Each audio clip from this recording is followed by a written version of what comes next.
Hello बच्चों, क्या हाल है। तो लास्ट टाइम पे हम लोगों ने फिजिक्स का 51 क्वेश्चंस अच्छे से किया था। आज का जो लेक्चर है वो केमिस्ट्री के 50 क्वेश्चंस की बारी है। और आज की क्लास में आपको 50 क्वेश्चन केमिस्ट्री के मिलेंगे। समय बचाने के लिए, क्योंकि कल ही आपका पेपर है और टाइम को बचाने के लिए हम लोगों ने क्या किया है कि क्वेश्चंस के आंसर थोड़े से हल्का फुल्का जो लिखना में टाइम लगता है वो पहले से ही लिख लिया है।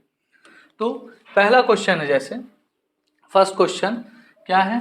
सबसे पहले तो मैं सभी का वेलकम करता हूं आज की क्लास में। थोड़ा सा दिमाग अनस्टेबल है क्योंकि कल तबीयत ख़राब थी। कल ही ये क्लास देनी थी बट कल दे नहीं पाया, तो मुझे दिल से बहुत रिग्रेट फील हो रहा है। तो क्लासीफाई द फॉलोइंग रिएक्शन। तो क्या कह रहा है, सबसे पहले आप क्या कीजिए, इन रिएक्शंस को क्लासीफाई कीजिए। जैसे पहला देखो क्या है, N2 + O2 = 2NO। तो यहाँ पे देखिए N2 है और O2 है, मिल करके क्या बना दिया है, 2NO बना दिया है। तो ये किस टाइप का रिएक्शन है बेटा, ये कॉम्बिनेशन रिएक्शन है।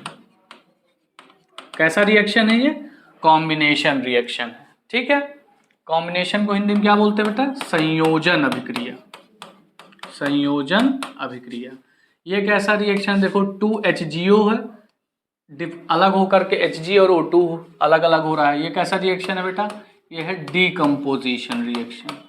Decomposition reaction. डीकम्पोजिशन रिएक्शन को हिंदी में क्या कहते हैं बेटा, वियोजन अभिक्रिया। वियोजन अभिक्रिया। ठीक है, उसके बाद अगला देखिए Na2SO4 BaCl2 NaCl। ये Ba आकर के अटैक कर दिया Na पर और Na आकर के अटैक कर दिया यहाँ पर। Ba इधर जुड़ गया और Na इधर जुड़ गया, तो क्या हो रहा है, दो बार डिस्प्लेसमेंट हो रहा है। तो ये क्या है, double displacement reaction. Double displacement reaction. तो डबल डिस्प्लेसमेंट रिएक्शन को हिंदी में क्या कहते हैं बेटा, द्विविस्थापन अभिक्रिया। द्विविस्थापन अभिक्रिया।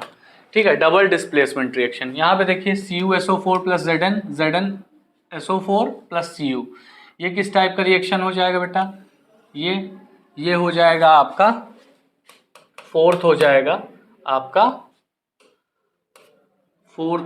आपका डिस्प्लेसमेंट रिएक्शन। डिस्प्लेसमेंट रिएक्शन को क्या कहते हैं बेटा, विस्थापन अभिक्रिया। ठीक है, NH3 + HCl NH4, ये कैसा रिएक्शन है, कॉम्बिनेशन है। क्लियर है इतनी बात, कॉम्बिनेशन है। ठीक है, तो ये पांचों रिएक्शन जो है किस टाइप के हैं ये आपको पहचानने थे। अगला क्या है, right the balanced chemical equation for the following reaction and identify the type of reaction in each case. कह रहा है in the thermite reaction iron oxide react with aluminium and gives molten iron and aluminium oxide. ठीक है, तो क्या कह रहा है कि थर्माइट रिएक्शन में आयरन ऑक्साइड लिया जाता है और एल्यूमिनियम के साथ उसको रिएक्ट किया। थर्माइट रिएक्शन बेटा यूज किया जाता है आपका पटरियों को जोड़ने में, जो रेल की पटरियां होती हैं उनको जोड़ने में ये थर्माइट रिएक्शन का यूज करते हैं। और इसमें होता क्या है, आपको Fe2O3 + एल्यूमिनियम करते हैं, रिएक्शन करवाते हैं। यहाँ पर आपको Fe + 2Fe + Al2O3 ये मिल जाता है। अब इसको आप क्या कर देंगे, इसको आप बैलेंस कर लेंगे। यहाँ 2L कर दीजिए, यहाँ 2Fe कर दीजिए, नहीं Fe2 है। ठीक है, तो ये रिएक्शन होता है। ठीक है, तो ये किस टाइप का रिएक्शन है, जरा देखिए ये किस टाइप का रिएक्शन है, Fe2O3 + 2Al Fe + Al2। क्या एल्यूमिनियम आकर के यहाँ अटैक कर रहा है, तो ये किस टाइप का रिएक्शन होगा, डिस्प्लेसमेंट रिएक्शन होगा। डिस्प्लेसमेंट रिएक्शन होगा। डिस्प्लेसमेंट का मतलब क्या होता है बेटा, विस्थापन अभिक्रिया। ठीक है, अगली बात क्या कह रहा है, दूसरा, magnesium ribbon is burned in an atmosphere of nitrogen gas to form solid magnesium nitrate. तो भैया मैग्नीशियम जो होता है, मैग्नीशियम रिबन, इसको आपने बर्न किया N2 के प्रेजेंस में, तो N2 के प्रेजेंस में तो ये बर्न होगा ही नहीं। ठीक है, तो बर्न करने के लिए आपको क्या चाहिए, ऑक्सीजन चाहिए। मैं गलत तो नहीं पढ़ लिया, magnesium ribbon is burned in an atmosphere of nitrogen gas to form solid magnesium nitrite. अच्छा ठीक है, तो एयर भी प्रेजेंट है, मतलब ऑक्सीजन भी प्रेजेंट होगा, तो ये क्या किस में बदल गया, सॉलिड मैग्नीशियम नाइट्राइड Mg3N2। ये तो ये किस टाइप का रिएक्शन होगा, ये होगा कॉम्बिनेशन रिएक्शन। कैसा रिएक्शन होगा, कॉम्बिनेशन रिएक्शन होगा। ठीक है। Chlorine gas is passed in aqueous potassium iodide solution to form potassium chloride solution and solid iodine. अगला क्या कह रहा है, अगला थर्ड क्या कह रहा है, क्लोरीन गैस, यहीं बता देते हैं। Chlorine gas passed aqueous potassium iodide Ki plus Cl2, क्या बना दिया, आयोडीन अलग कर देता है और KCl बना देता है। ठीक है, तो क्या बन गया ये आपका क्या बन गया, यहाँ 2 लगा लीजिए, यहाँ 2 हो गया, यहाँ 2 हो गया।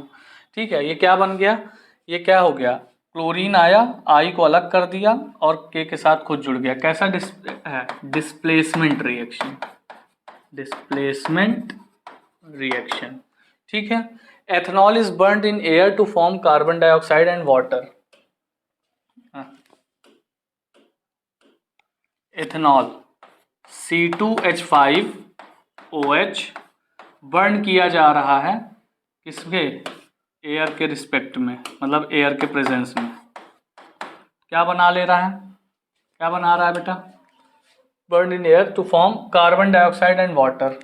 आ जाओ, तो carbon dioxide C2H5OH plus O2, अभी देखते हैं क्या बनेगा। उसके बाद CO2 बना प्लस H2O बना और यहाँ पर ये बन जाएगा, नहीं और कुछ बनेगा ही नहीं। ठीक है,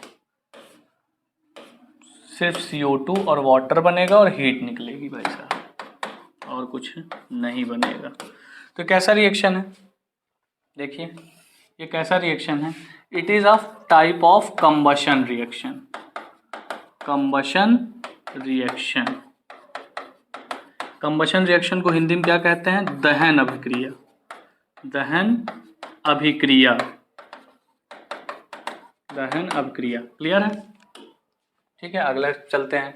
when a white compound X is placed under sunlight it turns grey, give the name of the reaction and right the balanced chemical equation. जब किसी कंपाउंड को सनलाइट के डायरेक्ट प्रेजेंस में रखते हैं तो ये व्हाइट से ग्रे कलर में कन्वर्ट हो जाता है। तो आपको बताना है कि इस रिएक्शन का नाम क्या है और कौन सा कंपाउंड होगा। तो यार देखो, कोई भी कंपाउंड अगर सनलाइट के प्रेजेंस में अपना क्या करता है, कलर को चेंज करता है, तो ऐसे रिएक्शन को हम लोग कहते हैं फोटोकेमिकल रिएक्शन। क्या कहते हैं, फोटोकेमिकल रिएक्शन। अब फोटोकेमिकल रिएक्शन में आपको पता है जैसे क्या होता है, AgCl2, AgCl2, ठीक है, सिल्वर क्लोराइड। इसको जब सनलाइट के प्रेजेंस में रखते हैं तो ये क्या करता है, डिकम्पोज हो जाता है Ag और Cl में, तो AgCl2 Ag और Cl2 में कन्वर्ट हो जाता है और इसी रिएक्शन को हम लोग क्या कहते हैं, फोटोकेमिकल रिएक्शन कहते हैं। और ये वाइट होता है AgCl2, ये किस कलर का होता है, वाइट। जब ये दोनों अलग हो जाते हैं तो ये किस में कन्वर्ट हो जाता है, ग्रे में कन्वर्ट हो जाता है। तो एक कंपाउंड है जो वाइट कलर का था सनलाइट के प्रेजेंस में, ये किस में कन्वर्ट हो गया, ग्रे कलर में कन्वर्ट हो गया। अगले क्वेश्चन पे आ जाइए। What happen when copper metal is dipped in silver nitrate solution. Copper metal को डिप किया गया Ag सिल्वर नाइट्रेट AgNO3, ठीक है, इसमें डिप किया गया। तो डिप करने के बाद क्या होगा, कॉपर ज़्यादा एक्टिव है सिल्वर के प्रेजेंस में, रिएक्टिविटी सीरीज में क्या है, कॉपर ऊपर है Ag नीचे है, तो कॉपर क्या करेगा, Ag को डिस्प्लेस कर देगा।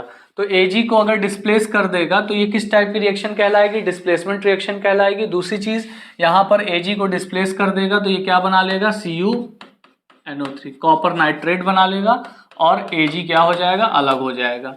तो ये तुम्हारा रिएक्शन होगा। Give the balanced chemical equation for the change. अब इसको क्या कर दो, जो रिएक्शन मैंने लिखा है इसको बैलेंस कर लिया जाएगा और हमारा आंसर आ जाएगा। ठीक है। What is rancidity, example with the equation होगा। ठीक है, एग्जाम्पल विद द इक्वेशन, या एग्जाम्पल नहीं होगा, एग्जाम्पल ऐसे ही पूछ रहा हो, गलती से टाइप हो गया है। ठीक है, व्हाट इज रेंसिडिटी। तो रेंसिडिटी क्या होता है, रेंसिडिटी क्या होता है भाई, जो खाने में आपके फैट एंड ऑयल प्रेजेंट होते हैं वो क्या करते हैं, उनका ऑक्सीडेशन हो जाता है। फैट एंड ऑयल का क्या हो जाता है, ऑक्सीडेशन हो जाता है। तो खाने में यानी आपके फूड में फैट और जो ऑयल होता है उसका क्या हो जाता है, ऑक्सीडेशन हो जाता है। और ऑक्सीडेशन होने की वजह से क्या होता है कि कुछ दिनों बाद उस खाने से एक गंदी बदबू आने लगती है, और इस प्रोसेस को क्या कहा जाता है, रेंसिडिटी कहा जाता है। ठीक है, इस प्रोसेस को क्या कहा जाता है, रेंसिडिटी कहा जाता है। ठीक, तो एग्जाम्पल के तौर पे जैसे मान लीजिए आपने लिया पोटैटो, ठीक है, उसको बनाई सब्जी बढ़िया, उसमें क्या हुआ कि पूरा जो दाल या सब्जी कुछ भी बनाई तो उसका क्या हो जाता है, ऑक्सीडेशन हो जाता है। यानी ऑक्सीडेशन होने के बाद क्या हो जाता है, वो खाना एक तरीके से सड़ जाता है। ठीक है, तो उससे क्या होने लगती है, एक बहुत ही गंदी बदबू आने लगती है, जिसको क्या कहा जाता है, रेंसिडिटी कहते हैं। How will you test for the gas which is liberated when HCl react with an active metal. आप कैसे चेक करेंगे, how will you test for the gas, gas को कैसे चेक करेंगे, liberated when the HCl react with an active metal. तो my भाई Na plus HCl, इसको मान लो मैंने रिएक्ट करवाया तो क्या होगा, NaCl बन जाएगा प्लस H2 बन जाएगा। यहाँ पे 2 लगा लीजिए, यहाँ पर 2 लगा लीजिए, यहाँ पर 2 लगा लीजिए, तो 2Na plus 2HCl 2NaCl plus H2। तो ये कौन सा गैस निकला बेटा, हाइड्रोजन गैस निकला। तो हाइड्रोजन गैस को कैसे चेक करोगे आप, हाइड्रोजन गैस को कैसे चेक करोगे आप, ये इसको आप बर्न करेंगे, काफ़ी तेज़ी से बर्न होगा। कैसा बर्न होगा, पॉप साउंड के साथ बर्न होगा। ठीक है, पॉप साउंड के साथ बर्न होगा। ये गैस कैसी होगी, कलरलेस होगी, कलरलेस होगी, ऑर्डरलेस होगी। ठीक है, ऑर्डरलेस होगी, ना इसमें कोई महक होगा ना इसका कोई कलर होगा। जब आप इसको बर्न करेंगे तो पॉप साउंड के साथ गर्म होगा। इस तरीके से हमको कंफर्म हो जाएगा कि जो गैस यहाँ पे लिबरेट हो रही है वो कैसी गैस है, हाइड्रोजन गैस है। ठीक है, give an example of photochemical reaction. अभी तो दिया था, अभी तो दिया था 2AgCl2 2Ag प्लस 2Cl2। ठीक है, ये हो गया। दूसरा फोटोसिंथेसिस कैसा होगा, फोटोसिंथेसिस कैसे होता है, CO2 प्लस H2O, उसके बाद सनलाइट, उसके बाद क्या बना देता है C6H12O6 ग्लूकोज प्लस O2। अब इसको भी बैलेंस कर लिया जाएगा। ठीक है, तो बैलेंस आप अभी बैलेंसिंग करना मैं बता देता हूँ तो आपको बैलेंस करना आ जाएगा। ठीक है, क्वेश्चन है बैलेंस। अच्छा, अगला ही देखो, balance the following chemical reaction. अब इसको देखो, बैलेंस करना बहुत अच्छा ट्रिक आपको बताते हैं, सबसे बेहतरीन ट्रिक बैलेंस करने की, कभी गलत ही नहीं हो सकता। बैलेंस आप हिट एंड ट्राई मेथड से करते हैं, बट केमिकल इक्वेशन को बैलेंस करने का एक मैथमेटिकल फॉर्मूला भी होता है। तो मैथमेटिकल फॉर्मूला क्या होता है, देखो जैसे यहाँ पर लिखा है Fe plus H2O is equals to Fe3O4 plus H2। आप क्या मान लो, आप यहाँ पर A मान लो, यहाँ पर B मान लो, यहाँ पर C मान लो, यहाँ पर D मान लो। ठीक है, यहाँ पे देखो कितना Fe है, 1 है, यहाँ देखो कितना है, 3 है। तो ऑब्वियस सी बात है कि A इज इक्वल्स टू, जो नंबर यहाँ पर A होगा यहाँ पर 3 इंटू सी के बराबर होगा। Fe 3 है तो 3 इंटू सी के इक्वल होगा। इसी तरीके से जैसे आप H2 की बात करते हैं तो यहाँ पर देखो H2 कितना है, D, और यहाँ देखो B इंटू, तो B is equals to 2 into D. जो इधर होगा उसको इससे मल्टीप्लाई कर लेंगे बस। उसके बाद B इंटू O कितना है 1, तो B, और यहाँ O4 है 4 इंटू सी।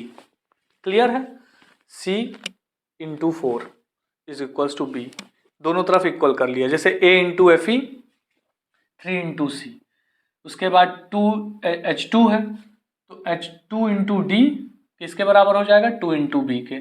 फिर उसके बाद B इंटू O है तो भाई 1 है ना यहाँ पे, तो B इंटू 1 तो B, और यहाँ पर D 4 इंटू सी हो जाएगा, यानी O4 है तो 4 इंटू सी, ये हो गया।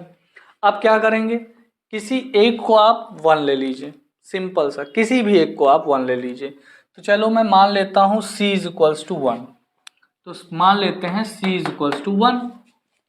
तो जैसे ही c इक्वल्स टू 1 लिया तो मुझे देखो c 1 4, तो b क्या मिल गया b मिल गया 4, b 4 मिल गया तो d भी क्या मिल गया 4, और d मिल गया c, तो यहाँ पर a मिल गया मुझे क्या 3।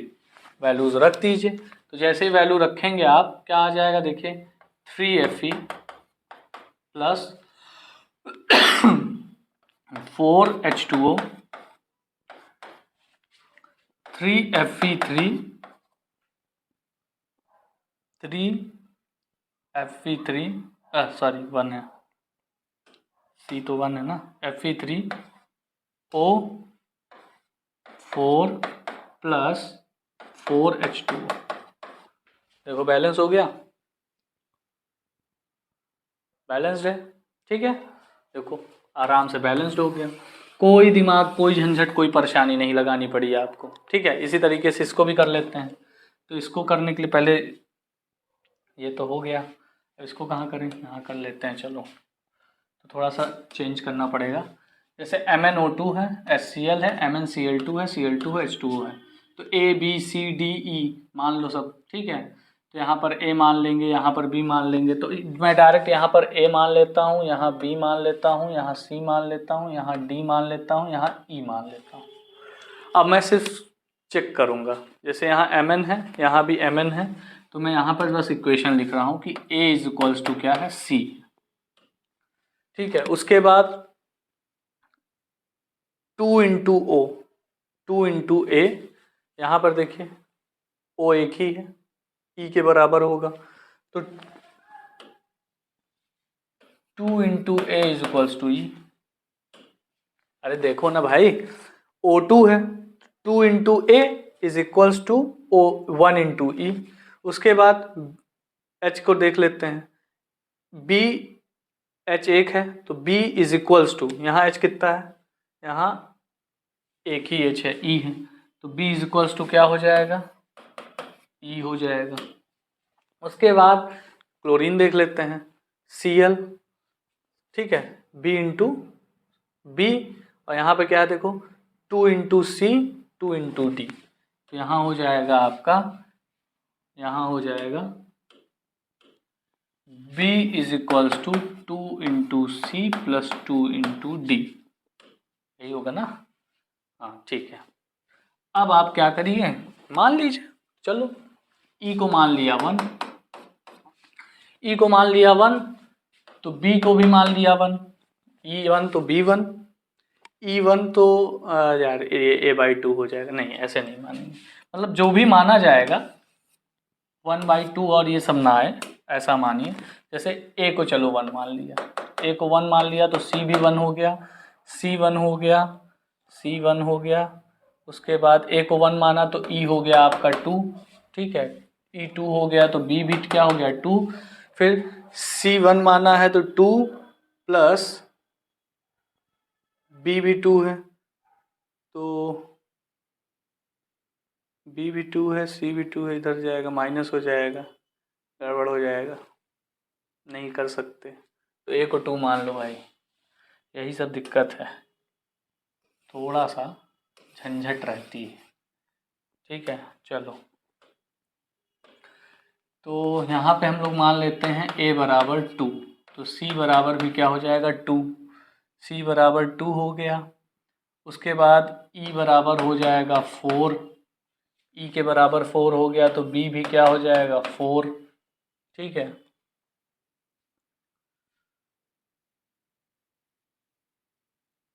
तो भी बैलेंस नहीं होगा, चलो गलती मिल गई।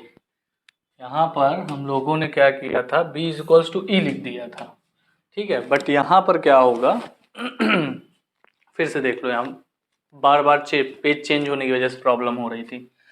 तो AMnO2 जो है, A इज इक्वल्स टू आपका C आ गया। उसके बाद 2A is equals to E आ गया। उसके बाद आपका आ गया B is equals to 2E, क्योंकि यहाँ देखो H है, तो B is equals to 2E। और यहाँ पे गलती यही हो रही थी कि यहाँ मैंने E लिख दिया था, B is equals to E लिख दिया था, यही मिस्टेक हो रही थी। अब अगर आप A को 1 मानेंगे तो C क्या हो जाएगा 1 हो जाएगा, E इज इक्वल्स टू 2 हो जाएगा, B इज इक्वल्स टू 4 हो जाएगा। यहाँ वैल्यू रखेंगे लास्ट वाले इक्वेशन में तो D इज इक्वल्स टू 2 आ जाएगा। सारी वैल्यूज आ गई। आप यहाँ पे सिंपली क्या कर सकते हैं, रख सकते हैं क्या, यहाँ पर इक्वेशन अगर मैं लिखूँ, यहाँ पर अगर मैं इक्वेशन लिखूँ तो आ जाएगा MnO2 प्लस B की वैल्यू आई है आपकी 4 HCl, C की वैल्यू आई है 1 that is MnCl2 plus D की वैल्यू आई है 2 यानी 2Cl2 प्लस E की वैल्यू आई है 2 यानी 2H2। हो गया बैलेंस। ठीक है, तो इस तरीके से आप बैलेंस कर लेंगे। अब थर्ड वाला बैलेंस करके कमेंट में आंसर दीजिएगा। ठीक है, समझ गया? आपको मैंने बहुत ही अच्छा तरीका सिखा दिया बैलेंस करने का। On what basis in a chemical equation balance, किस बेसिस पे केमिकल इक्वेशन को बैलेंस किया जाता है? तो केमिकल इक्वेशन को बैलेंस करने के लिए हम लोग यूज करते हैं कंजर्वेशन ऑफ एटॉमिक मास, क्योंकि केमिकल रिएक्शन में जो एटॉमिक मास होता है वो कभी भी चेंज नहीं होता है। तो कंजर्वेशन ऑफ एटॉमिक मास की थ्योरी हम लोग यूज करते हैं केमिकल इक्वेशन को बैलेंस करने के लिए। ठीक है, why are oil and fat containing food item flushed with nitrogen, तो नाइट्रोजन के साथ क्यों भरा जाता है ऑयल फूड कंटेनिंग मटेरियल? ताकि क्या हो जाए, रेंसिडिटी ना हो। रेंसिडिटी को हिंदी में क्या कहते हैं बेटा, विकृत गंधिता, रेंसिडिटी की प्रॉब्लम ना हो, इस वजह से हम लोग नाइट्रोजन, क्योंकि नाइट्रोजन जो होता है वो एक अनरिएक्टिव गैस होता है। कैसा होता है, अनरिएक्टिव गैस। ये जो है अनरिएक्टिव होने की वजह से क्या होता है, it does not react with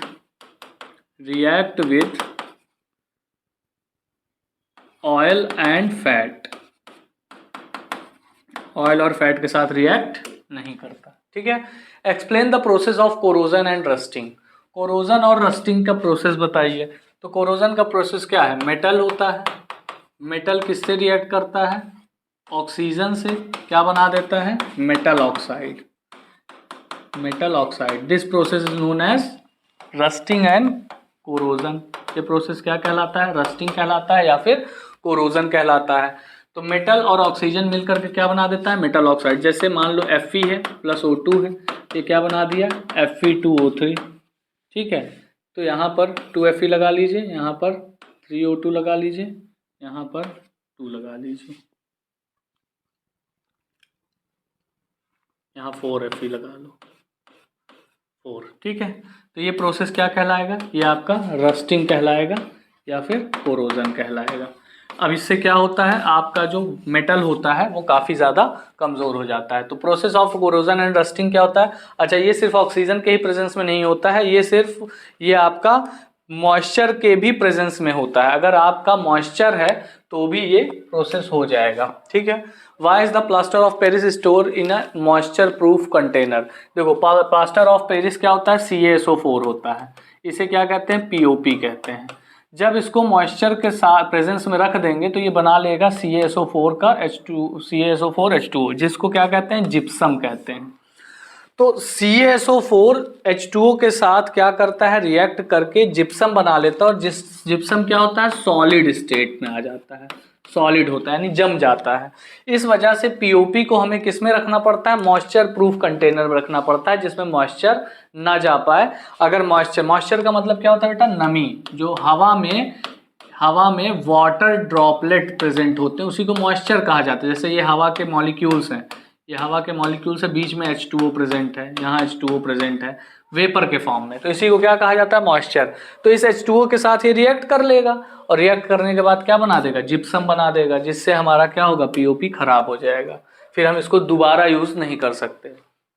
Y don't we keep sour substance in the brass and copper vessel, हम खट्टी चीज़ों को कॉपर या ब्रास के बर्तन में नहीं रखते हैं। क्यों, क्योंकि बेटा सौर जो होता है, सौर सब्सटेंस जो होते हैं यानी खट्टे सामान जो होते हैं वो क्या होते हैं, एसिड होते हैं। और एसिड जब क्या करता है, एसिड मेटल के साथ रिएक्ट करके क्या बना देता है, एसिड रिएक्ट करके क्या बना देता है, पहले तो H2 गैस निकाल देता है, दूसरा क्या करता है, एक सॉल्ट बना देता है। और कैसा सॉल्ट होता है, एसिडिक सॉल्ट बना देता है। तो ये क्या हो जाएगा, ये आपका एसिड प्लस मेटल जो होंगे ये आपका क्या कर देगा, ये इस टाइप का रिएक्शन फॉर्म कर देगा। तो कॉपर वेसल में अगर आप रखोगे किसी भी चीज को तो यहाँ पर क्या हो जाएगा, डिस्प्लेसमेंट रिएक्शन हो जाएगा और आपका एसिडिक सॉल्ट फॉर्म हो जाएगा, H2 गैस निकलने लगी, यानी आपका वो सामान खट्टा जो सामान है वो बदल करके किसी और चीज़ में हो जाता, और चीज़ में बदल जाएगा रिएक्ट करके। और कभी ऐसा हो सकता है कि ये रिएक्ट करके कोई टॉक्सिक चीज़ बना दे, यानी जहरीला पदार्थ बना दे, जिसको खाने से आपका क्या हो जाए, कहानी समाप्त हो जाए। इसलिए इसको कॉपर वेसल में या ब्रास के वेसल में नहीं रखते हैं। ठीक है।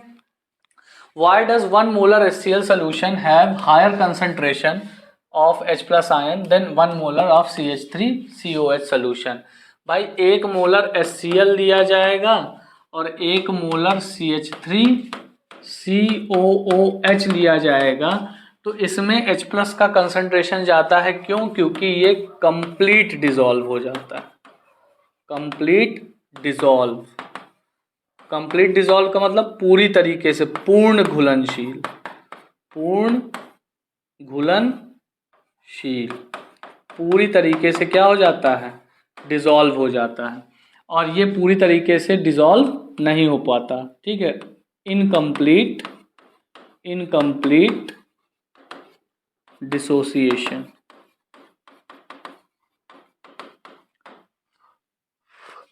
ठीक है, तो इसलिए इसमें क्या होगी, जब कंप्लीट डिसॉल्व होगा तो पूरा H प्लस और Cl माइनस में ब्रेक होगा, तो इसका कंसंट्रेशन क्या होगा, ज़्यादा होगा। ठीक है, इसका कंसंट्रेशन ज़्यादा हो जाएगा और ये अच्छा एसिड होगा, यानी स्ट्रॉन्ग एसिड होगा। Name the gas evolve when dilute HCl react with sodium hydrogen carbonate, how is it recognise. NaCO3 है, HCl है, रिएक्ट किया, क्या बना दिया, NaCl H2O CO2, CO2 gas यहाँ पर निकला। तो गैस ही तो पूछ रहा है कि कौन सा गैस निकलेगा, तो सोडियम हाइड्रोजन कार्बोनेट को जब आप HCl के साथ रिएक्ट करवाएंगे तो कौन सा गैस निकलेगा, CO2 गैस निकलेगा, यानी कार्बन डाइऑक्साइड, कार्बन डाइऑक्साइड ये गैस निकलेगा। ठीक है, अब ये गैस कैसे रिकॉग्नाइज करोगे आप, इसको आप किससे पास करा दोगे, लाइम वाटर से। Lime water get milky, lime water क्या होता है, मिल्की हो जाता है when pass CO2 gas through it. जब इसके पास क्या आता है, CO2 गैस को इससे पास कराया जाता है तो ये मिल्की हो जाता है। ठीक है, इस तरीके से आप रिकॉग्नाइज कर देंगे। Right the chemical formula of washing soda and baking soda. देखो वॉशिंग सोडा क्या होता है, Na2CO3, इसको वॉशिंग सोडा कहते हैं। और बेकिंग सोडा क्या होता है, NaHCO3, इसको क्या कहते हैं, बेकिंग सोडा कहते हैं। फिर क्या कह रहा है, which one of these two is an ingredient of antacid. भैया एंटा एसिड का इंग्रेडिएंट कौन सा होगा, तो वॉशिंग सोडा तो आप खाते नहीं हो, जब आपको एसिडिटी हो जाए जाके साबुन खा लो। हाँ, ऐसा तो होता नहीं है कि हमको बहुत एसिडिटी, आज बहुत उल्टा सीधा खा लिया, लाओ थोड़ा सा सर्फ एक्सेल दो चबा लें, ऐसा तो होता नहीं है।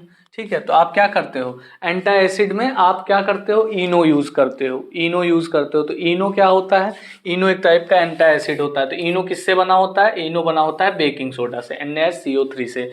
अब ये पेट के अंदर जाने के बाद कहता है how does it provide relief to stomach, आपके पेट में ये रिलीफ कैसे पैदा करता है।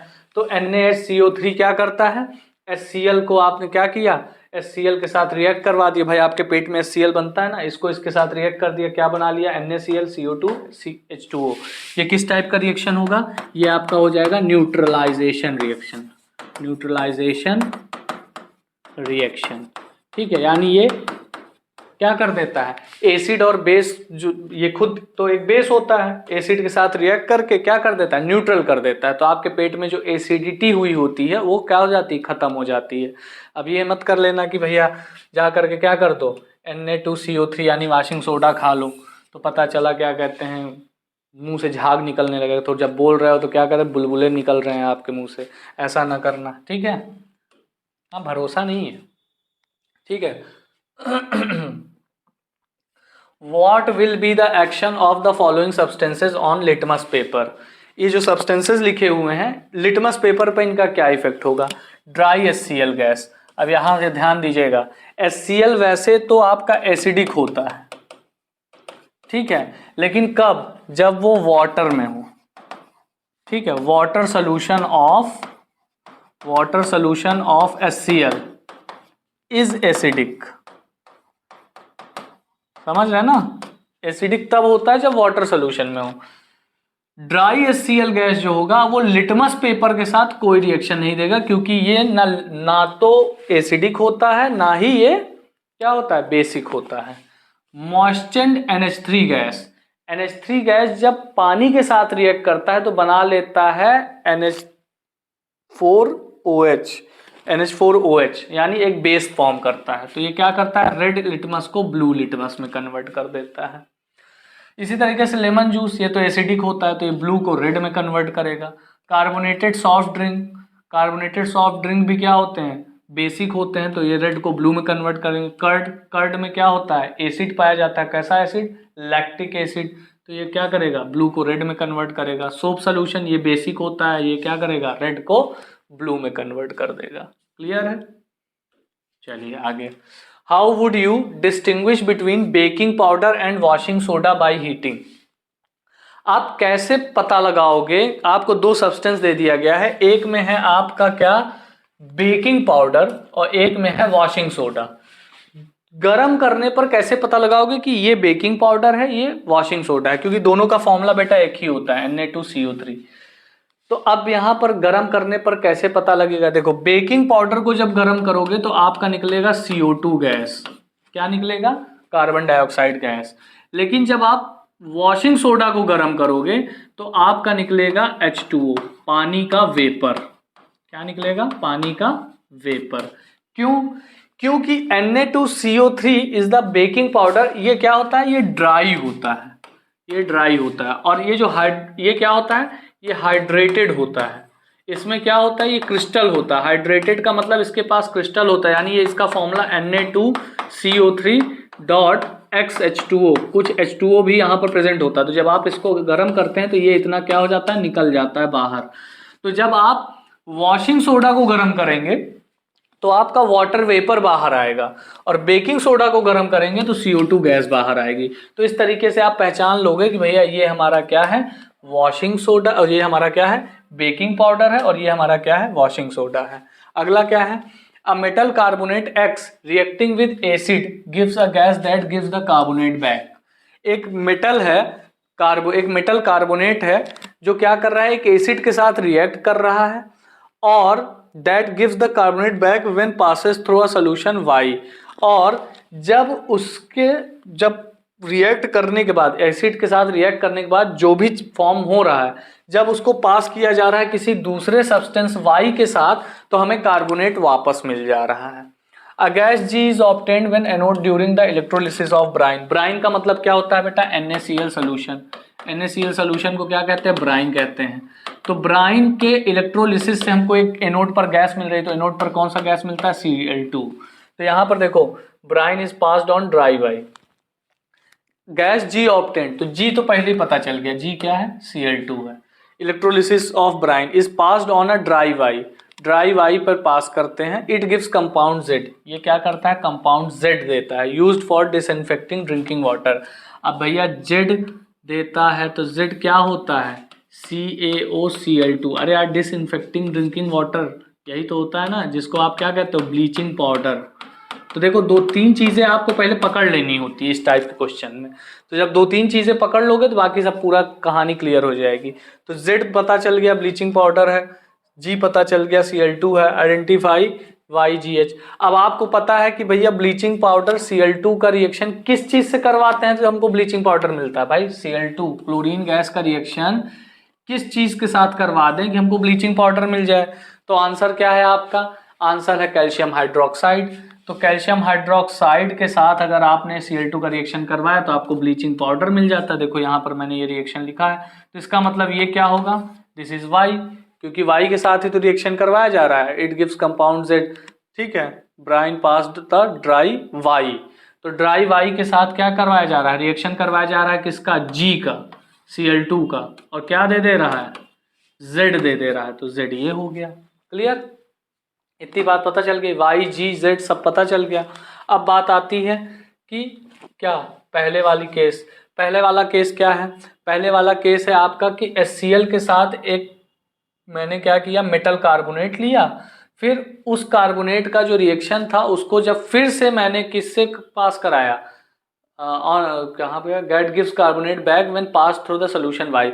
अब सोल्यूशन वाई तो मुझे पता चल गया ना, CaOH का होल ट्वाइस, CaOH के होल ट्वाइस के साथ मैंने रिएक्शन करवाया किसका, जो मुझे प्रोडक्ट मिला था, तो मुझे फिर से CaCO3 मिल गया।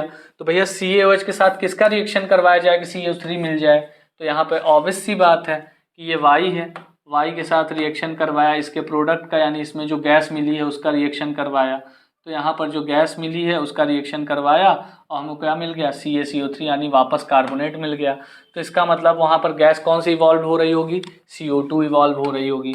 अब CO2 गैस कब इवॉल्व होती है, किसके साथ रिएक्शन करने पर मिलती है, तो HCl का रिएक्शन CaCO3 के साथ रिएक्शन करने पर हमें CO2 गैस मिल जाती है।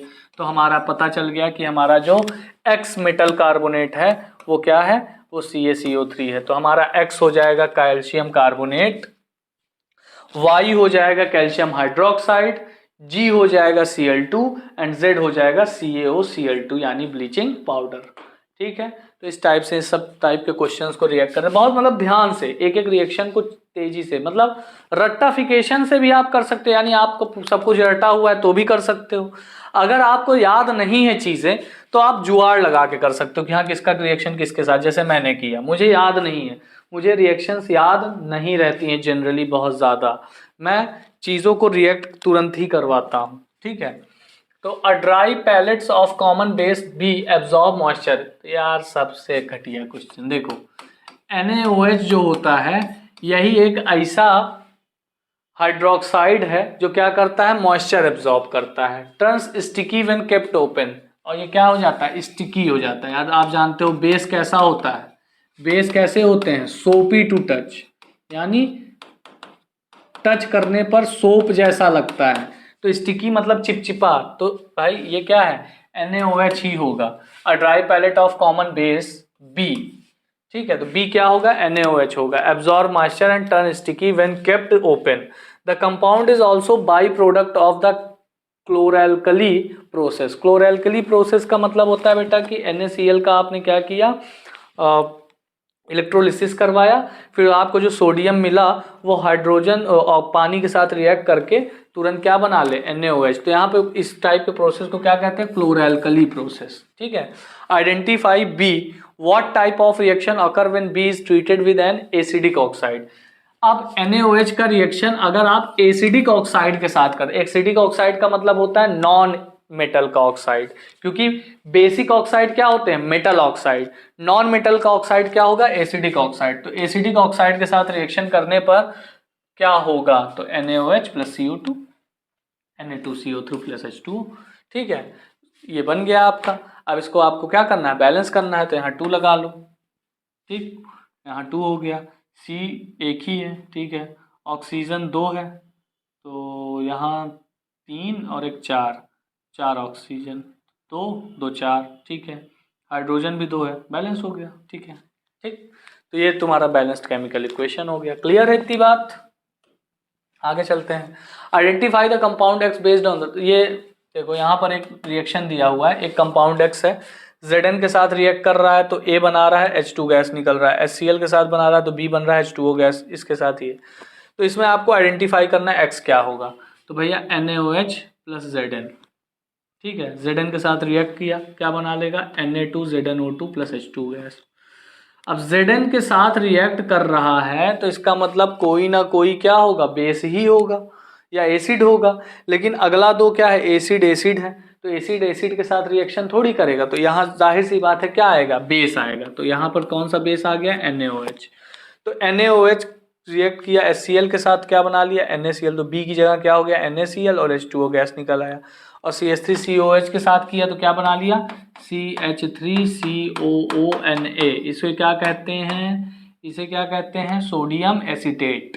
ठीक है, और H2O बना लिया। तो ये सब क्वेश्चन तो नॉर्मल है, कोई दिक्कत नहीं है, देखने में हार्ड लगते हैं, देखने में हार्ड लगता है। तेज मैं इसलिए पढ़ा रहा हूँ, स्पीड आज तेज इसलिए है क्योंकि आपका कल ही पेपर है और ज़्यादा टाइम वेस्ट नहीं होना चाहिए बहुत धीरे पढ़ा करके, इस वजह से थोड़ा स्पीड तेज है मेरी।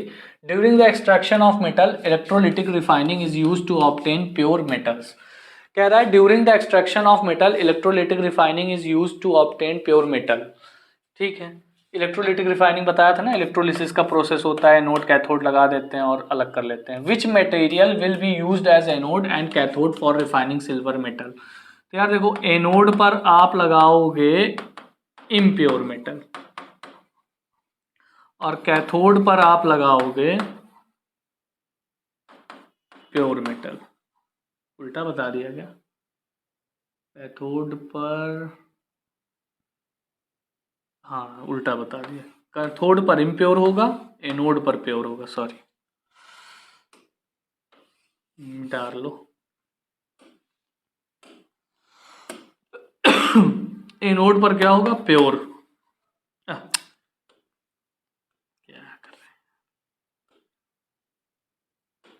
हाँ ठीक है, एनोड पर क्या होगा? प्योर, और इस पे क्या होगा? इम्प्योर। कभी कभी कंफ्यूजन हो जाती है। Suggest a suitable electrolyte. तो यार किसका कर रहे हो?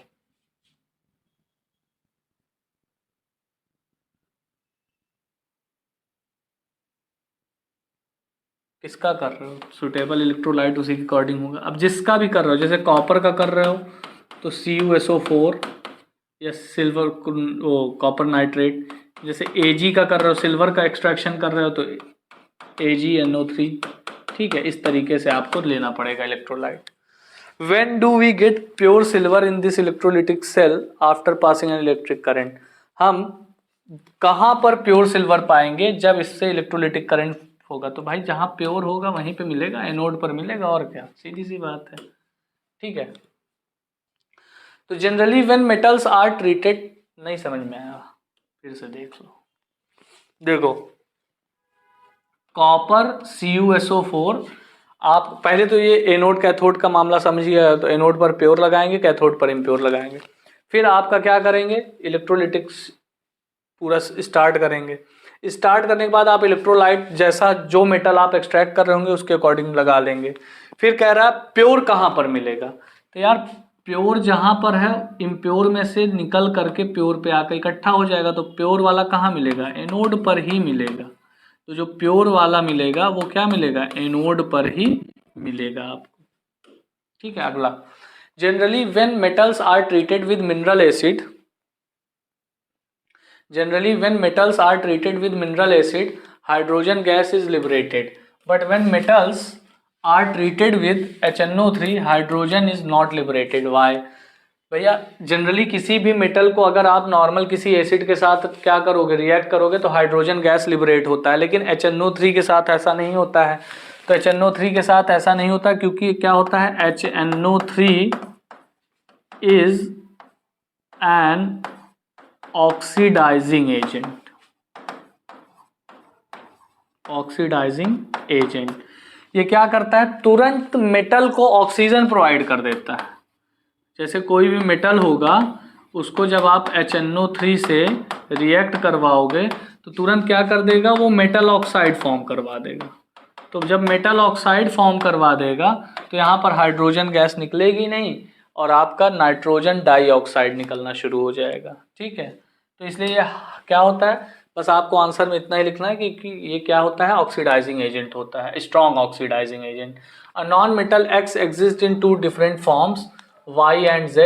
Y is the hardest natural substance where Z is a good conductor of electricity. Identify X, Y, Z. तो यार देखो, कार्बन क्या होता है? X है। एग्जिस्ट करते हैं दो फॉर्म में, एक तो होता है डायमंड और एक होता है ग्रेफाइट। ग्रेफाइट ये क्या होता है? हार्डेस्ट होता है। ये क्या होता है? Good conductor of electricity. तो ऑब्वियस सी बात है, ये क्या होगा? X होगा, ये Y होगा, ये Z होगा। ठीक, what happen when ZnCO3 is heated without oxygen. तो ZnCO3 जब विदाउट ऑक्सीजन हीट किया जाएगा तो ZnO प्लस CO2 बन जाएगा। ठीक है, ये कौन सा प्रोसेस कहलाता है? This is a calcination. Calcination बताया था मैंने कि विदाउट ऑक्सीजन क्या करते हैं आप, किसी भी ओर को गर्म करते हैं। तो ZnCO3 क्या करते हैं, हीट करते हैं, तो क्या बन जाता है ZnO प्लस CO2। उसके बाद Cu2O Cu2S, अच्छा ये दूसरा है, a mixture of Cu2O and Cu2S heated. जब इसको गर्म करते हैं इस मिक्सचर को, तो क्या बन जाता है, कॉपर मेटल मिल जाता है सिंपली, और SO2 गैस मिल जाता है। ठीक है, इसको गर्म करने पर Cu2O प्लस Cu2S। ठीक, समझ गए, आगे समझते हैं। Give the formula of the stable binary compound that would be formed by the combination of the following pairs of अरे Mg(N2), तो क्या बन जाएगा Mg3N2। ठीक है, मैग्नीशियम के ऊपर प्लस चार्ज, नाइट्रोजन के ऊपर 3 माइनस, मिल करके क्या बना Mg3N2। अरे ये होता है ना, यहाँ देखो Mg2 plus N3 minus, react किया तो क्या बन गया Mg3N2। ठीक, इसी तरीके से LiO2 Li2O, एल्युमिनियम क्लोरीन तो AlCl3, KO2 K2O, सब जगह वही है भाई, Li प्लस और ऑक्सीजन डबल माइनस तो Li2O हो गया। इसी तरीके से एल्युमिनियम 3 प्लस और क्लोरीन 1 माइनस, तो क्या बन जाएगा AlCl3।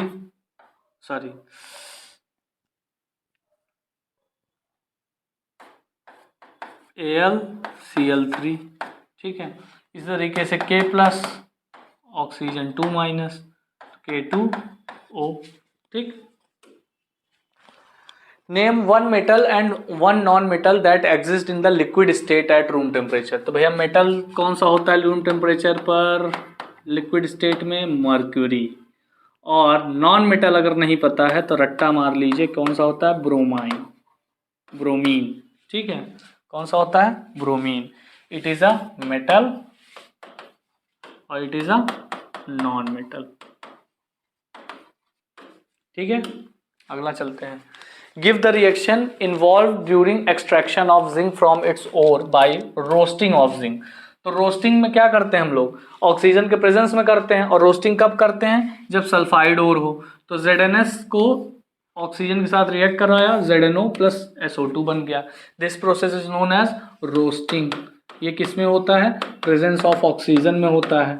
ठीक है, ऑक्सीजन प्रेजेंट होना चाहिए, और ये तब करते हैं जब हमें क्या हो, और कैसा हो, सल्फाइड और हो। ठीक है, सल्फाइड इम्प्योरिटी मिक्स हो। कैल्सिनेशन कब करते हैं, जब कार्बोनेट और प्रेजेंट हो, कार्बोनेट और प्रेजेंट होगा तो क्या करेंगे, कैल्सिनेशन करेंगे, और इस प्रोसेस में ZnO प्लस CO2 निकल जाएगा, और ये एयर के प्रेजेंस में नहीं होगा, मतलब इसमें ऑक्सीजन प्रेजेंट नहीं होगी। ठीक है, we kept solution of CuSO4 in an iron pot. After a few days, the iron pot was found to have several holes in it. Explain the reason to terms reactivity. Write the equation of the reaction. तो यार देखो, आपने क्या रखा, CuSO4 रखा, किसमें, एक iron के पॉट में।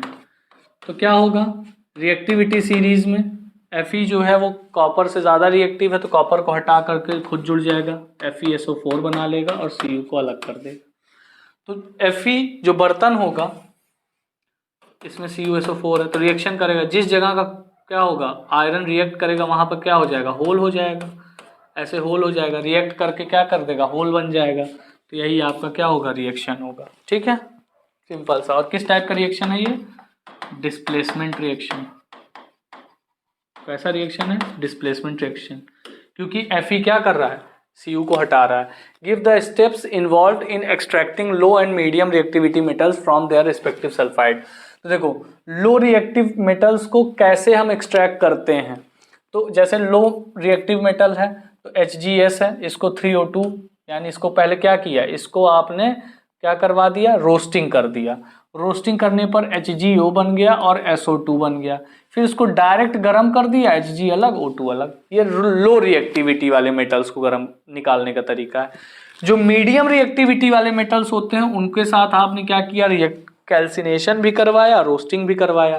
तो पहले रोस्टिंग करवाया तो भी ZnO मिला, फिर कैल्सिनेशन करवाया तो ZnO मिला, फिर ZnO को एक एक्टिवेटेड कार्बन यानी एक कैटलिस्ट के साथ क्या करते हैं, गर्म करते हैं, तो यहाँ पर Zn प्लस CO2। तो जो लो रिएक्टिविटी मेटल होते हैं उनके ऑक्साइड को आप डायरेक्ट गर्म करके उस मेटल को एक्सट्रैक्ट कर सकते हो, लेकिन जो मीडियम रिएक्टिविटी वाले मेटल होते हैं उनके ऑक्साइड को आप गर्म नहीं कर सकते डायरेक्ट, उनको एक आप एक्टिवेटेड कार्बन के साथ रिएक्ट करके CO अलग हो जाएगा, Z अलग हो जाएगा, यानी यहाँ भी एक डिस्प्लेसमेंट रिएक्शन का एग्जाम्पल आपको देखने को मिल जाता है। ठीक है, अगला, of the three metals XYZ X react with cold water. तो X क्या कर रहा है, कोल्ड वाटर के साथ रिएक्ट कर रहा है। तो भैया ये तो रिएक्टिव मेटल होंगे लाइक सोडियम, पोटेशियम, कैल्शियम, इन सब टाइप के। Y with hot water, Y क्या है, हॉट वाटर के साथ रिएक्ट कर रहा है। हॉट वाटर के साथ कौन रिएक्ट करेगा, हॉट वाटर के साथ कौन रिएक्ट करेगा, जो मीडियम वाले होंगे। और Z विद स्टीम, तो Z क्या होगा, स्टीम के साथ तो भैया सिर्फ एक रिएक्ट करता है, दैट इज Fe। तो अब यहाँ पे मैटर फंसा, Y क्या होगा, तो Y यार बहुत से हैं, मैग्नीशियम है, एल्युमिनियम है, ये सब क्या है, Y है, क्योंकि ये हॉट वाटर के साथ रिएक्ट करते हैं। इतना तो आपको पता ही है कि भैया ज़्यादा रिएक्टिव मेटल जो होंगे वो किसके साथ रिएक्ट करेंगे, कोल्ड वाटर के साथ। मीडियम रिएक्टिव मेटल क्या करेंगे, वो हॉट वाटर के साथ। और Fe जो होता है ये स्टीम के साथ रिएक्ट करता है, क्योंकि आपने रिएक्शन देखा होगा कि Fe के ऊपर स्टीम पास किया जाता है। Right the name of the following compound, ये नेम बताइए इसका। चलिए एक ही बात करते हैं। तो यहाँ पर देखिए कितने कार्बन हैं, 1 2 3 4 5, सीधा ही है सब। यहाँ पर ये देखो, पहले इस फंक्शनल ग्रुप को पहचानो, क्या है, COOH। कैसा फंक्शनल ग्रुप है, COOH। ठीक है, तो क्या हो जाएगा, ये हो जाएगा पेंट 1 ओइक एसिड। क्या हो जाएगा, पेंट 1 ओइक एसिड। ये क्या है, देखो यहाँ पर आप फंक्शनल ग्रुप पहचानिए, क्या है, दिस इज अ CHO। क्या है, CHO। तो ये क्या है, बी आपका CHO। तो 1 2 3 4 5 6 7, तो 7 हो गया। तो 7 के लिए क्या आ जाएगा, हेप्ट 1 अल। ठीक, सी पे आ जाइए, सी पे आइए। यहाँ पर क्या है, देखो 1 2 3 4, अरे यार ये सी लगा दिया मैंने, सॉरी एक सेकंड, वो बी था। तो यहाँ पर आप लिख लीजिए सी, यहाँ पर लिख लीजिए बी। तो बी क्या है, देखो 4 है, 1 2 3 4, 4 है, तो 4 के लिए क्या लग जाओगे, ब्यूट।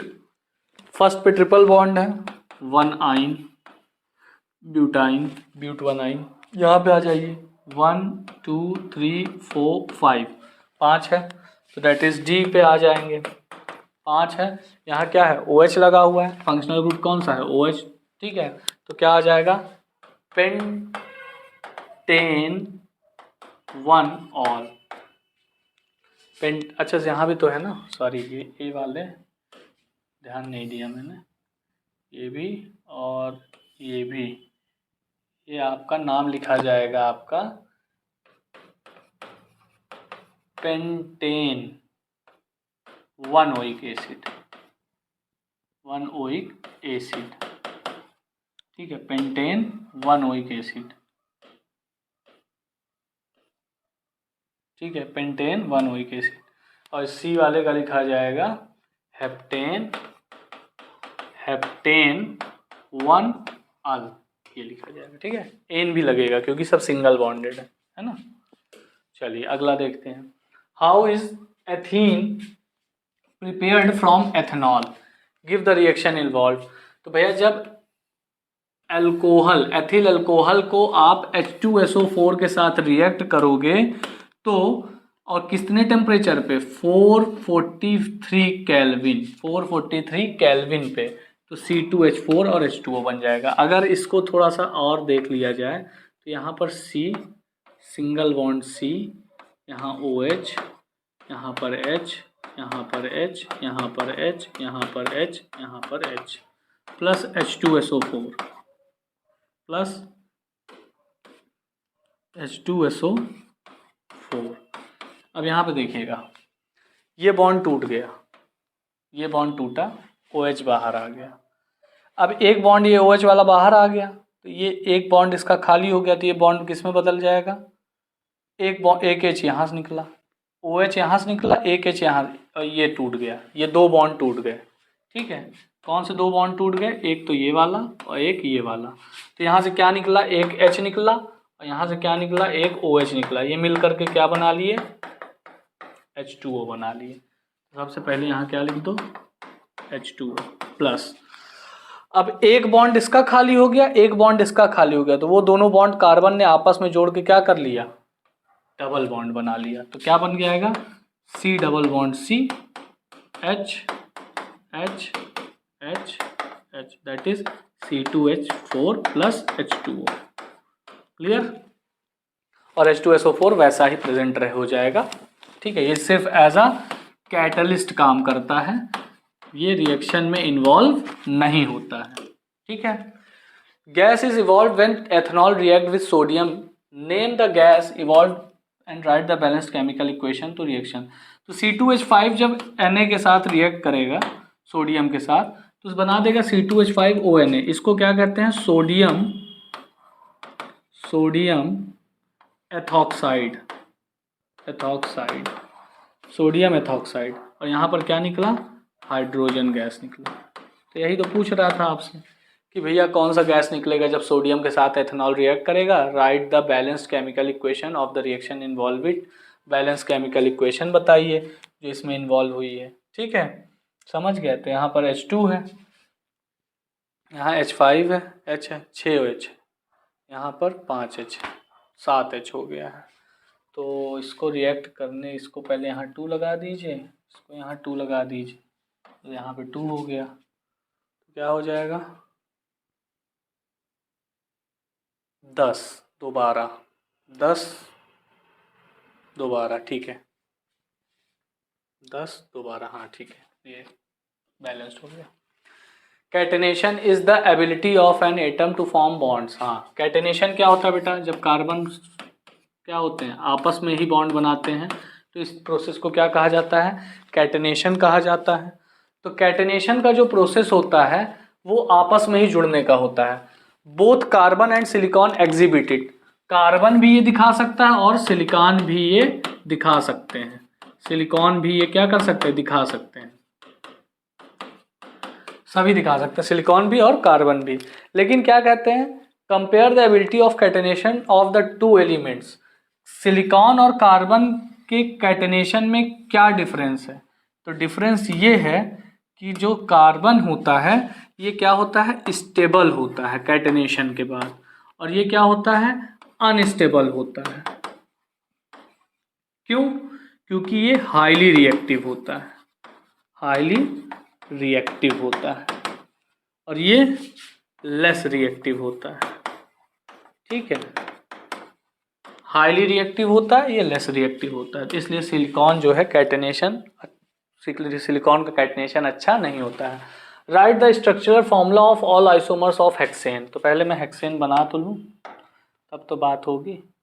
सी सी सी सी सी सी, 1 2 3 4 5 6, ठीक है।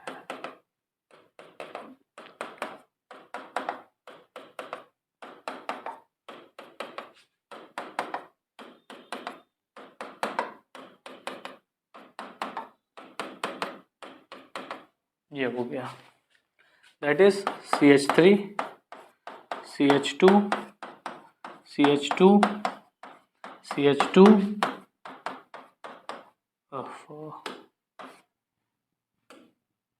CH3, 1 2 3 4 5 6, यही होगा हेक्सेन। अब आइसोमर्स क्या होते हैं? आइसोमर्स का मतलब होता है स्ट्रक्चरल फॉर्मूला डिफरेंट हो, बट मॉलिक्यूलर फॉर्मूला सेम हो। तो यार देखो, सबसे पहले क्या करेंगे हम लोग? एक ब्रांच उठाएंगे, CH3 CH2 CH2 CH2 CH3, एक मैंने निकाल लिया, देखो 5 ही बनाया है। अब एक जगह कहीं पर आप H कम कर दीजिए और यहाँ पर जोड़ दीजिए एक ब्रांच, दैट इज CH3, ये बन गया। फिर एक उठाइए, फिर एक उठाइए 20 से, फिर एक निकाल दीजिए, तो ये एक फॉर्म एक हो गया। दूसरा देखिएगा, CH3 CH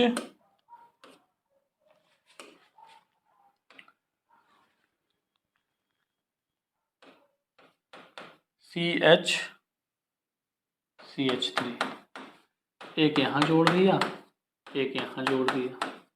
ठीक, क्लियर है इतना बात, इतनी चीज़ क्लियर है। एक ये हो गया, एक ये हो गया, एक ये हो गया, 3 हो गए, है ना। तो 3 स्ट्रक्चर फॉर्मूला आपको मिल गया।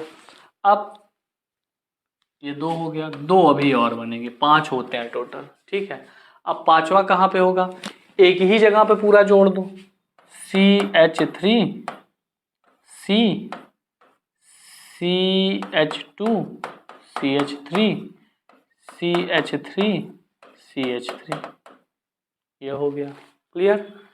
एक और जोड़ दो। ठीक, एक और कैसे जोड़ोगे,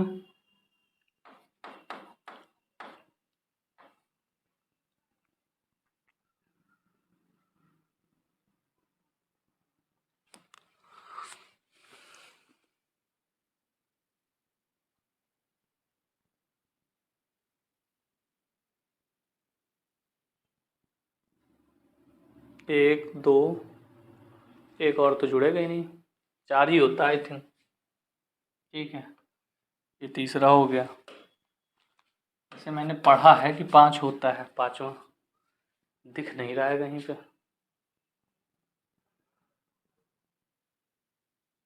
एक दो तीन चार पाँच, नहीं, 1 2 3 4,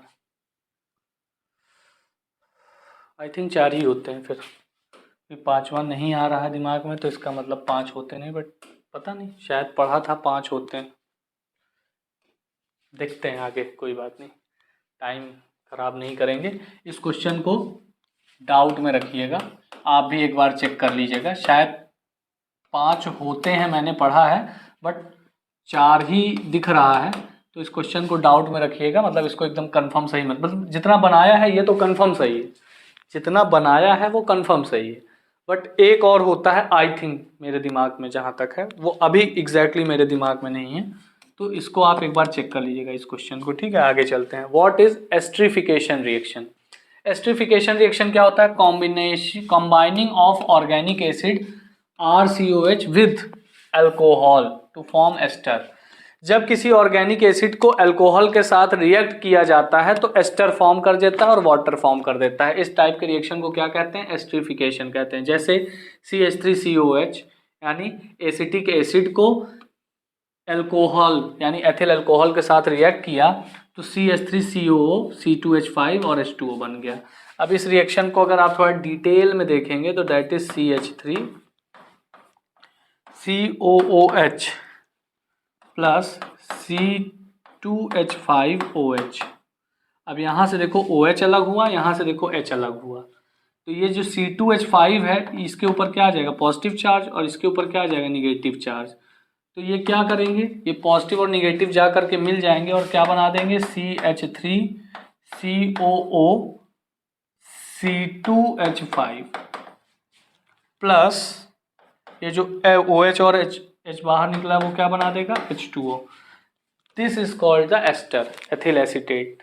ठीक है, ये क्या है, एथिल एसीटेट है, और यहाँ से H और OH बाहर निकल करके क्या बना दिया, H2O बना दिया। OH अलग होगा तो ये पॉजिटिव चार्ज आ जाएगा, H अलग होगा तो ये निगेटिव चार्ज हो जाएगा। पॉजिटिव निगेटिव आपस में मिल करके क्या बना देंगे, CH3CO C2H5। ठीक है, ester are sweet smelling substance and are used in making perfume, suggest some activity and reaction in preparing an ester. तो अभी जस्ट बताया एस्टर कैसे बनेगा, सेम रिएक्शन। 36 और 37 का आंसर सेम है, सेम एज 36। ठीक है, आगे चलते हैं। How would you bring about the following conversion. Ethanol से एथीन कैसे प्राप्त करेंगे, CH3CH2OH plus H2SO4 C2H4 plus H2। अभी बताया मैंने कि इसमें H2SO4 क्या है, जस्ट लाइक अ कैटालिस्ट काम करेगा। कैसा काम करेगा, कैटालिस्ट की तरह। उसके बाद कह रहा है प्रोपेनॉल से प्रोपेनिक एसिड, तो CH3CH2CH2OH ये प्रोपेनॉल है, और इसमें क्या करेंगे, अल्कलीन KMnO4। कैसा, अल्कलीन KMnO4 या डाल देंगे, और ये भी क्या करेगा, एक कैटालिस्ट की तरह ही काम करेगा, ये भी रिएक्शन में पार्ट नहीं लेगा, और ये किस में बदल जाएगा, प्रोपेनोइक एसिड में बदल जाएगा। ठीक है, याद रखिएगा ये रिएक्शन इंपॉर्टेंट है, ये आता है। एस्ट्रिफिकेशन भी आता है। Give the reaction of formation of soap. तो सोप का फॉर्मेशन कैसा होगा, देखो CH2O C double bond O R। इसी तरीके से आप इसका रेपिटेशन कर देंगे। ये एक कंपाउंड है, इसको क्या कहते हैं, इसको कहा जाता है फैट या फिर ऑयल। ये क्या है 3KOH, दैट इज बेस। ये क्या है, बेस है।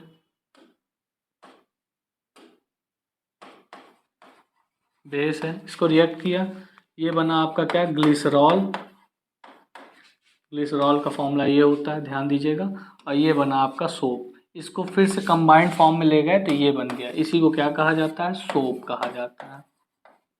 इसी को क्या कहा जाता है, सोप कहा जाता है। ठीक है, तो यही आपको रिएक्शन देना है। Describe the cleaning action of soap. तो क्लीनिंग एक्शन ऑफ सोप कैसे होता है, देखो ऐसे मिसल बनता है ना, ऐसे ऐसे, यहाँ पर Na, फिर यहाँ पर Na,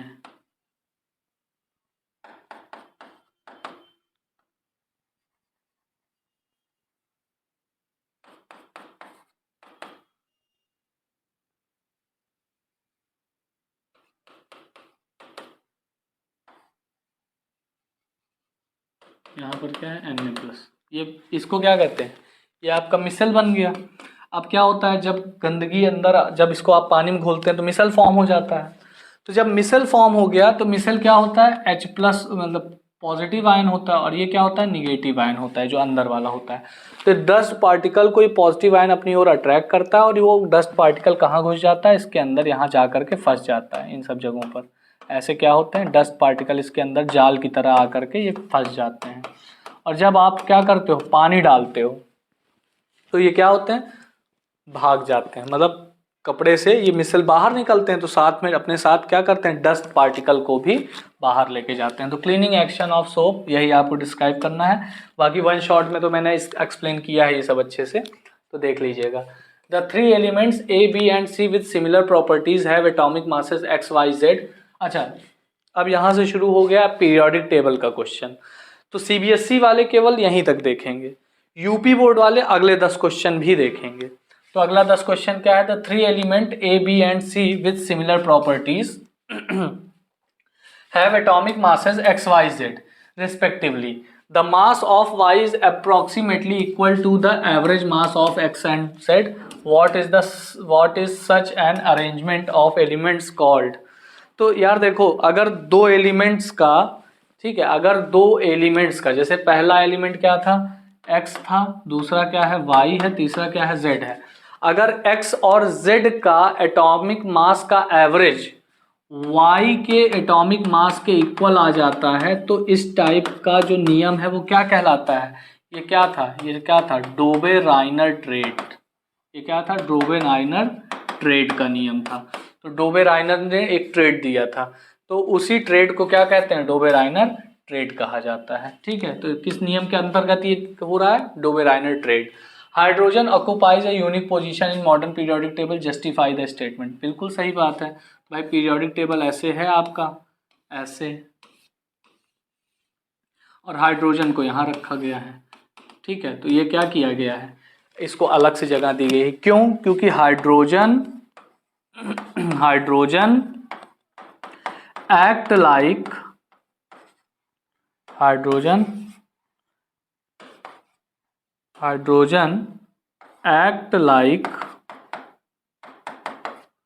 metal. Hydrogen act like metal by losing electron, as well as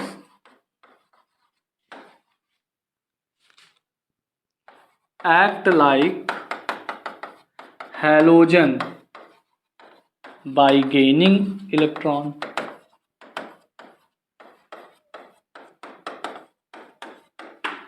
by gaining electron. तो हाइड्रोजन क्या करता है, मेटल को लूज करके,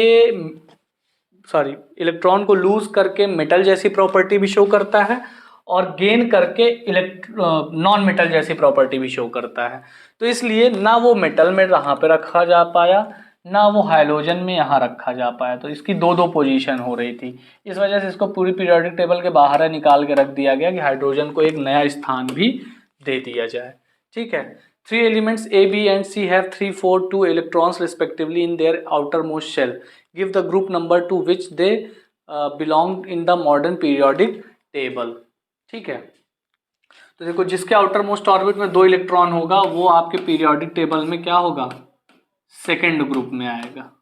जिसके आउटर मोस्ट में 3 होगा, अब सेकेंड ग्रुप के बाद ये 10 ग्रुप यहाँ से छोड़ दो, यहाँ से क्या हो 1 to 10 ग्रुप छोड़ दो, यानी यहाँ पे जो ग्रुप होगा दैट इज 13। यहाँ पर जिसके आउटर मोस्ट ऑर्बिट में 3 इलेक्ट्रॉन होंगे वो आ जाएगा 13 पे, जिसके में 4 इलेक्ट्रॉन होंगे वो आ जाएगा 14 पे। तो यहाँ पर जो 2 पे होगा वो सेकेंड ग्रुप में होगा, यानी 2 इलेक्ट्रॉन वाला क्या होगा, सेकेंड ग्रुप में होगा। 3 इलेक्ट्रॉन वाला जो होगा वो 13th ग्रुप में होगा, और 4 इलेक्ट्रॉन वाला क्या होगा, 14th ग्रुप में होगा। ठीक है, if an element X is placed in group 14, what will be the formula and the nature of bonding its chloride? यार जब 14 में है तो इसके आउटर मोस्ट ऑर्बिट में कितने इलेक्ट्रॉन होंगे, आउटर मोस्ट ऑर्बिट में इलेक्ट्रॉन होंगे 4। 14th में है तो आउटर मोस्ट ऑर्बिट में कितने इलेक्ट्रॉन होंगे 4, और 4 इलेक्ट्रॉन इसके आउटर मोस्ट में होंगे, तो यानी इसकी वैलेंसी भी क्या होगी, वैलेंसी भी क्या होगी 4। ठीक है, वैलेंसी भी क्या होगी 4। तो इसके chloride formula nature of bond, तो नेचर ऑफ बॉन्ड, अब जिसके आउटर मोस्ट ऑर्बिट में 4 होते हैं तो नेचर ऑफ बॉन्ड क्या होता है, कोवैलेंट बॉन्ड फॉर्म करता है। सिंपल सी बात है, जैसे कार्बन हो गया, सिलिकॉन हो गया, सब क्या है 4 बॉन्ड, 4 आउटर मोस्ट ऑर्बिट में 4 इलेक्ट्रॉन है, तो कैसे बॉन्ड फॉर्म करेंगे, कोवैलेंट। कोवैलेंट को हिंदी में क्या कहते हैं, सहसंयोजक, सहसंयोजक बॉन्ड। और ये जब ये कोवैलेंट बॉन्ड फॉर्म करेंगे तो कोवैलेंट बॉन्ड कैसे, कितने बॉन्ड फॉर्म कर सकते हैं 4, तो ये क्या बनाएंगे, इनका जो मान लो इसको A है तो ACl4 यही होगा, इसका क्या होगा, क्लोराइड का फॉर्मूला होगा ACl4। ठीक है, जहाँ A क्या है, A is the element, A को मैंने क्या मान लिया, A क्या है, एक टाइप का एलिमेंट है। ठीक है, वो कोई भी एलिमेंट हो सकता है, कार्बन हो सकता है, सिलिकॉन हो सकता है। Arrange the following elements in increasing order of their atomic radii. Lithium, तो अब यहाँ पे देखो पीरियोडिक टेबल पे थोड़ा ध्यान देना पड़ेगा। ठीक है, तो यहाँ पर देखो हाइड्रोजन, फिर यहाँ पर क्या है हीलियम, फिर यहाँ पे क्या है लिथियम, फिर यहाँ पे क्या है बेरिलियम, फिर बोरान, कार्बन, नाइट्रोजन। ठीक है, फिर बोरान, फिर यहाँ पर क्या है देखो boron, carbon, nitrogen, oxygen, fluorine. ठीक, इस तरीके से दिया हुआ है, ऐसे है। फिर यहाँ पर हीलियम, फिर यहाँ पर हीलियम, इस तरीके से होता है। ठीक है, अब आपको क्या करना है, एटॉमिक रेडियाई। तो देखो अगर सब पे ध्यान दो तो सब दूसरे ही ग्रुप के हैं, यानी सबके पास नंबर ऑफ शेल कितने हैं, 2 है। नंबर ऑफ शेल कितने प्रेजेंट हैं, 2 हैं, बट किसी के पास इलेक्ट्रॉन ज़्यादा है। जैसे लिथियम के पास इलेक्ट्रॉन 1 है, बेरिलियम के पास 2 है, फ्लोरीन के पास 7 है, और नाइट्रोजन के पास 5 है। तो जिसके पास जितना इलेक्ट्रॉन होगा वो उसका रेडियस उतना ही छोटा होगा। अब यहाँ पर इंक्रीजिंग ऑर्डर कह रहा है तो सबसे छोटा वही होगा जिसके पास सबसे ज़्यादा इलेक्ट्रॉन होंगे, यानी सबसे छोटा होगा फ्लोरीन, उससे बड़ा होगा नाइट्रोजन, उससे बड़ा होगा बेरिलियम, और सबसे बड़ा होगा लिथियम। तो ये आपका increasing order of atomic radii है। ठीक है, तो एटॉमिक रेडियाई का इंक्रीजिंग ऑर्डर क्या है, फ्लोरीन, नाइट्रोजन, बेरिलियम और lithium. Identify and name the metal from the following elements whose electronic configuration are given below. 2 8 2 12, 2 8 1 11, 2 8 7 17, 2 1 3। क्या कह रहा है, identify and name the metals from the following element whose electronic configuration. तो identify क्या है भाई, 12 किसका होता है, आप ध्यान दीजिए। तो 11 सोडियम का होता है, सोडियम का अगला क्या होता है, कैल्शियम नहीं, मैग्नीशियम। Magnesium Mg। उसके बाद 11 किसका होता है? सोडियम का। 17 किसका होता है? क्लोरीन का। 3 किसका होता है? लिथियम का। खत्म, कोई मतलब है नहीं है सब तो। ठीक है। An element is placed in the second group and third period of periodic table. एक एलिमेंट है, इसको प्लेस किया गया है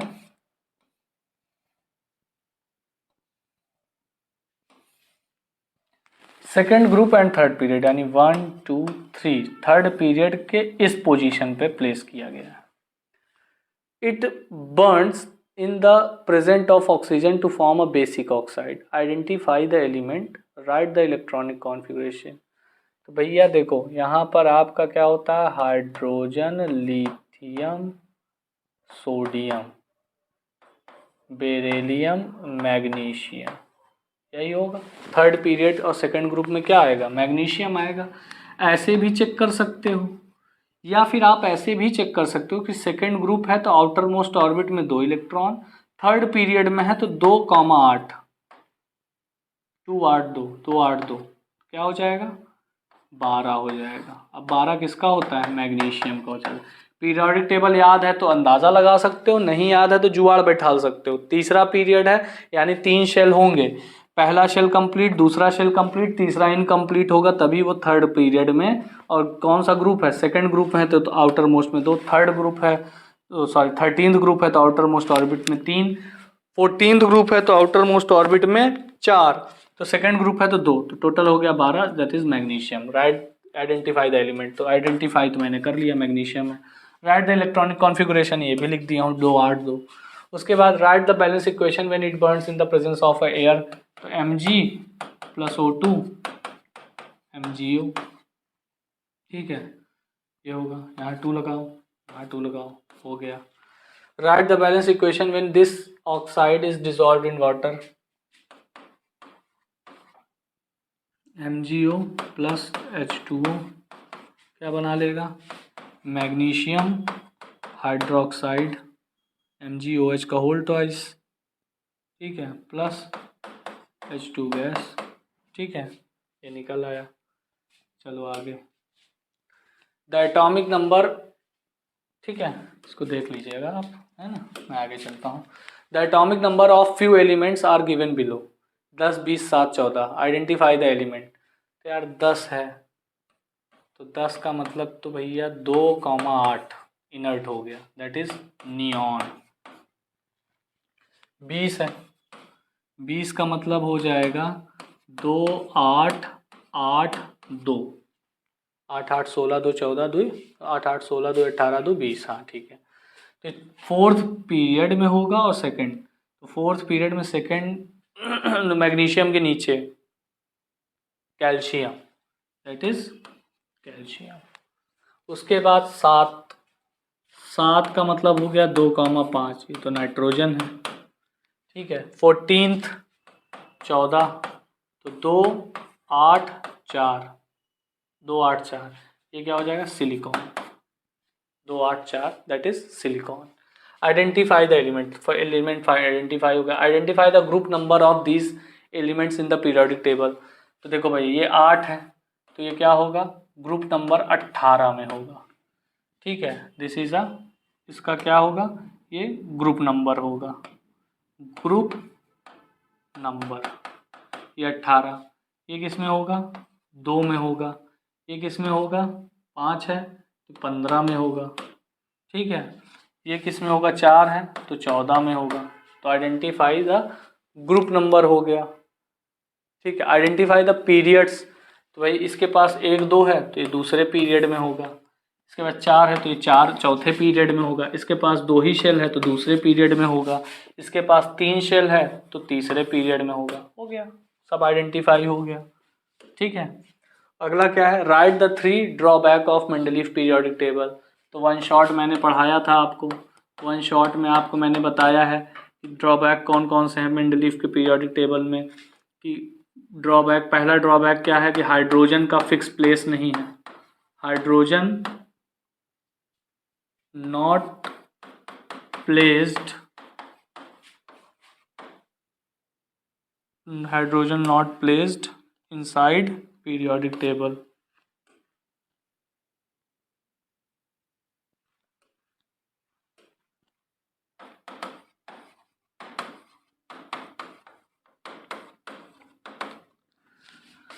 दूसरा क्या है, ये तो पहला है, दूसरा क्या है, no space for isotopes, isotopes के लिए कोई स्पेस नहीं है। थर्ड, लेस हैवी यानी less atomic mass element get before heavy atomic mass, heavy atomic मास,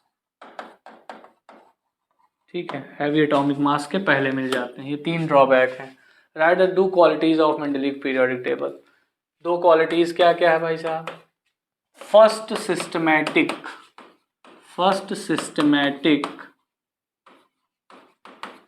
पीरियोडिक टेबल,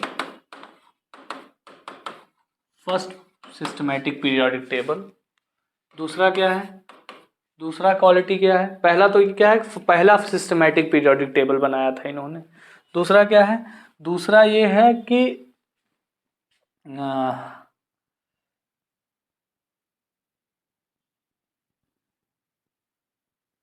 गेटिंग